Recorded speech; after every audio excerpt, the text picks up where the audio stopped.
Okay, so today we're gonna try to build a herringbone table. Um, so I went to the lumber store and I bought some 2x8. I have 5 of them. I calculated on AutoCAD how much I needed for my table. I'm making a 42 by 96 inch table. So I bought 4 of the 2x8 and I bought 1 of the plywood. It's about half an inch thick. And the first step is I'm going to cut these pieces into 36 inches long piece. So I'll have 2 pieces of 36 inches and then 1 leftover of 24 inches. And that way it's easier to run through the planer and through the jointer. I'll minimize my waste.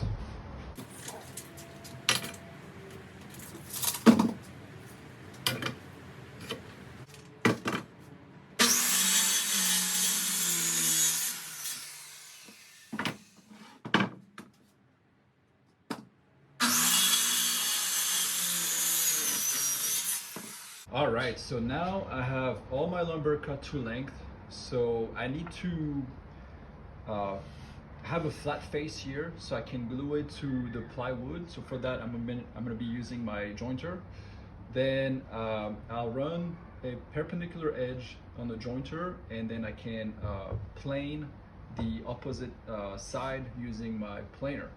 Then I can cut a straight edge here with my table saw, and then finally I can use this processed lumber in my miter saw and cut a perfect 90-degree angle, and then I'll be able to, match the two pieces of wood like at an angle like this, and then create a herringbone pattern.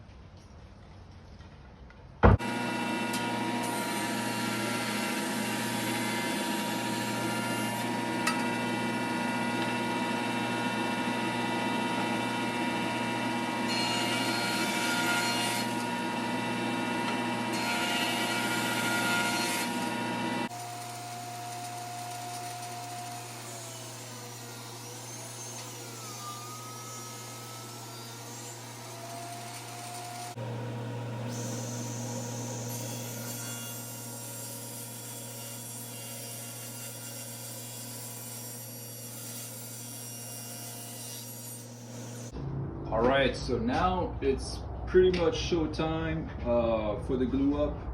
So what we want to do is have, draw a center line, and then we want to lay out a pattern in the herringbone fashion. So first, I'm going to draw the center line.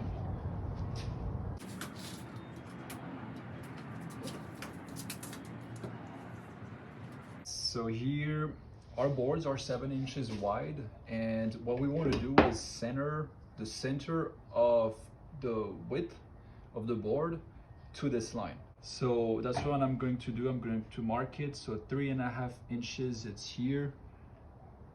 Okay, same on this board. So let's line up this guy here.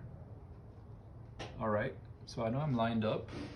I'll put my right angle at the corner here, and I'll place this guy like such. And if I'm doing it right, it should be on the line. So it's not on the line, that means I need to rotate it a little bit. So how do I do this? Okay, something like this. We're good to go. I'm going to make some marking where these boards are, so it's easier when I apply the glue. I want to make sure I keep the glue in between those lines, and I'm going to place those two, staple them, and then I can move on with the pattern. So let's do it.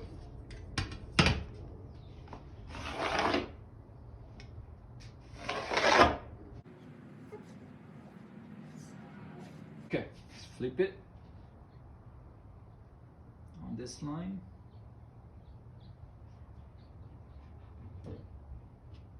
If I do this, it really spread the glue even better.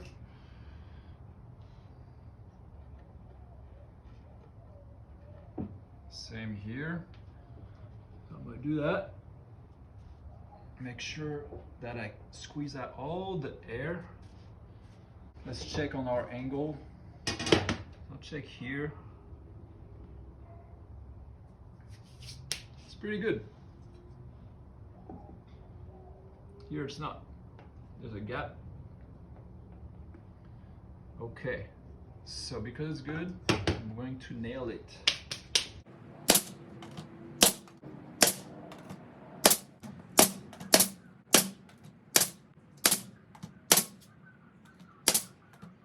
So this is going to give me a good base for all the following rows. So now I'm gonna wait till it dries, and I'll come back and I'll continue row after row. So yeah, just gotta continue and keep laying the pattern. So it'll go like this, and just one by one bring that all the way to the front.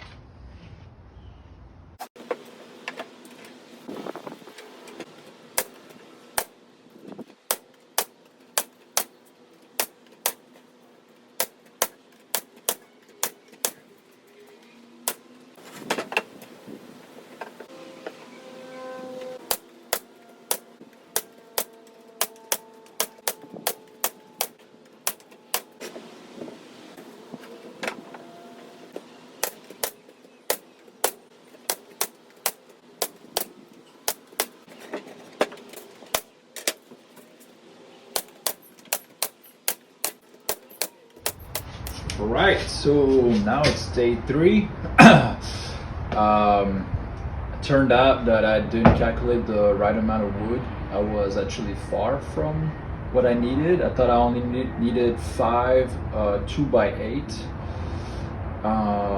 and turned out I needed 9. So I'm not sure exactly what happened here in my calculation, but it was a failure. So now I went to the store, bought some more.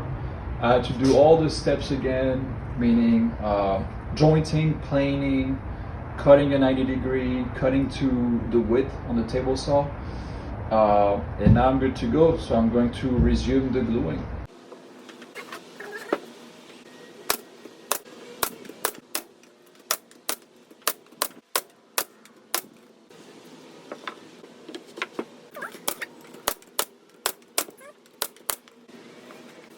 Okay, so now next step is to cut to length. So for this, I traced a center line and I marked 21 inches on each side of that center line.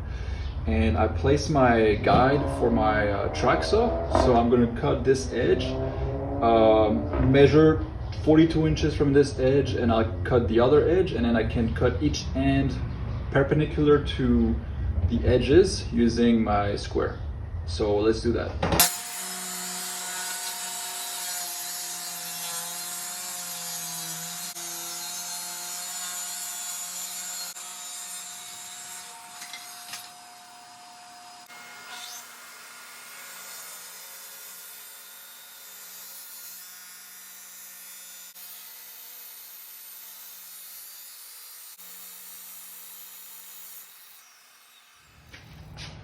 Alright, so now at this stage we want to glue some borders all around the table because we want to hide the edge. So here I'm going to attach this guy like such.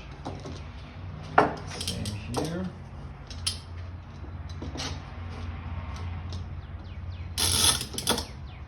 And I'm going to mark where the table ends. Oh.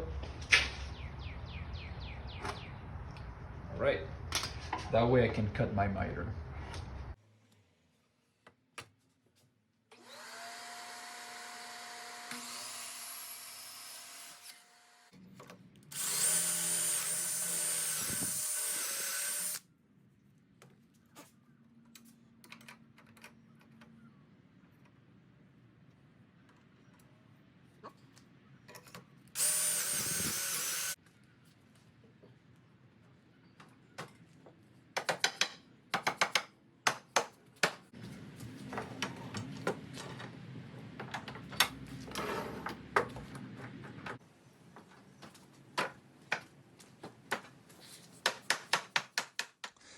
Okay, so now I flipped the table and we are getting ready to attach the legs.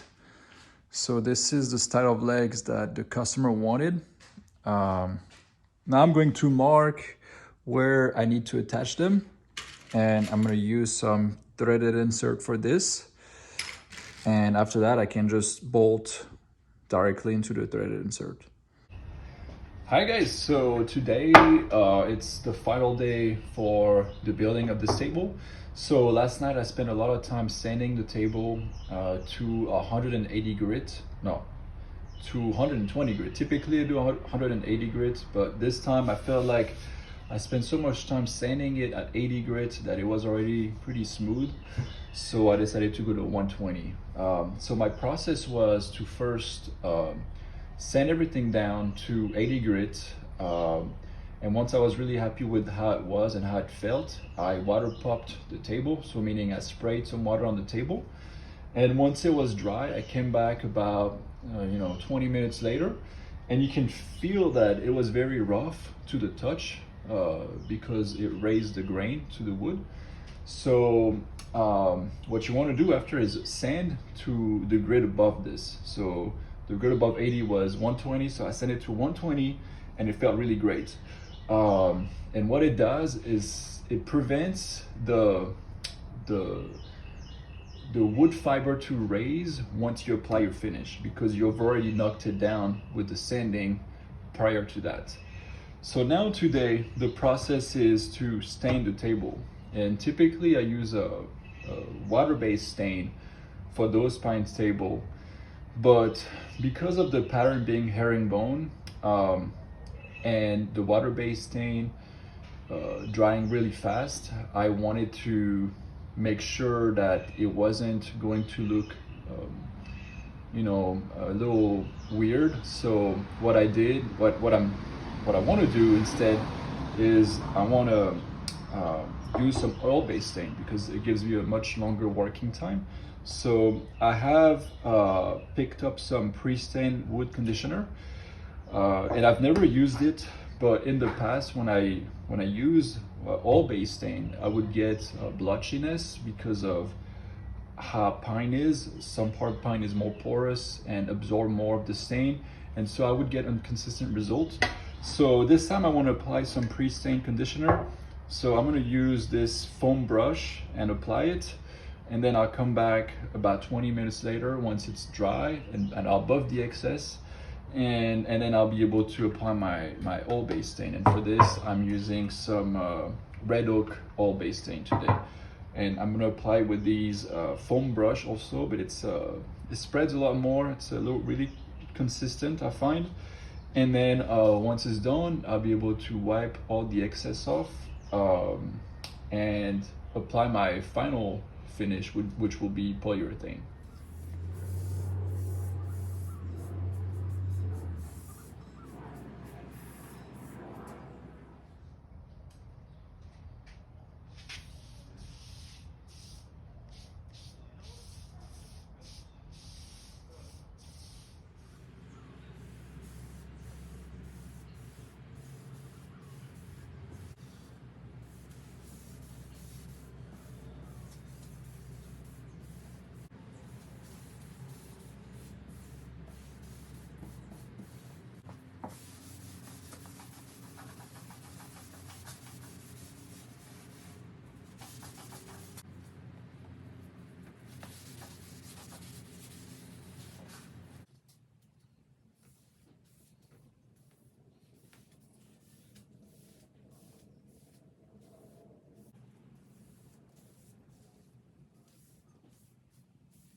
And here's the final look.